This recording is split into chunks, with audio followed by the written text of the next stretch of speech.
मुल्तानी मिट्टी गीले सर पर लगाने से बाल कभी सफ़ेद नहीं होंगे। खाने के बाद सौंफ चख लेने से खाना जल्दी हजम हो जाएगा। कच्चा दूध पीने से रंग कभी काला नहीं होगा। अगर गोश्त पकाते वक्त गोश्त सही से नहीं गलता, देर से गलता है, तो गोश्त पकाते वक्त तमाम मसालों के साथ लहसुन की डंडी रख दें और गोश्त पक जाने के बाद फेंक दें। गोश्त बहुत जल्द गल जाएगा। हरी चटनी का रंग फ्रेश रखना हो तो पीसते वक्त इसमें तेल और सिरका शामिल कर दें। चारों मगज का तेल सर पर लगाने से दिमाग तेज हो जाता है और नींद बहुत पुरसुकून आती है। गंजपन दूर करने के लिए लाल प्याज और लहसुन का रस मिलाकर रोजाना सर पर रगड़ें। कुछ ही दिनों में बाल दोबारा निकल आएंगे।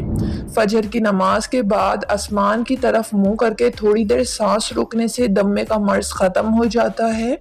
सरसों के तेल में बकरी का दूध मिलाकर बालों में लगाने से बाल जल्दी लंबे होते हैं। ज़्यादा चिकनाई वाली चीज़ें खाने से गले में इन्फेक्शन हो जाता है। जिन लोगों को बलगम की शिकायत रहती हो उनके लिए बैगन बेहतरीन सब्जी है। बैगन का इस्तेमाल लाजमी करें।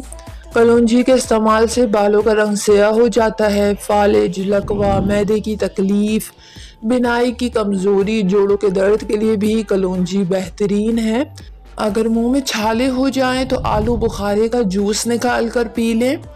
अजवाइन दूध में डालकर पीने से दिमाग तेज़ हो जाता है और बदहज़मी भी नहीं होती। अगर जिस्म में कहीं सूजन का मसला हो तो लौकी का सालन खाएं, फ़ायदा होगा। चेहरे के गैर ज़रूरी बालों पर माचिस की तीली का मसाला लगाने से गैर ज़रूरी बाल ख़त्म हो जाते हैं और दोबारा नहीं उगते। शाम के वक्त गोश्त मत खाएं, कैंसर जैसी बीमारी से बचे रहेंगे। नींद की गोलियों को मत खाएं, सोने से कबल एक गिलास गर्म दूध पी लें, चैन की नींद सोएंगे। नींद की गोलियां जिस्म पर बाकी दूसरे बुरे असरात मुरतब करती है। अव्वल व आखिर दुरूद शरीफ के साथ 11 मरतबा सूरह फातिहा पढ़कर पानी पर दम करके शौहर को पिलाएं। न घर में परेशानी होगी, सुकून ही सुकून रहेगा।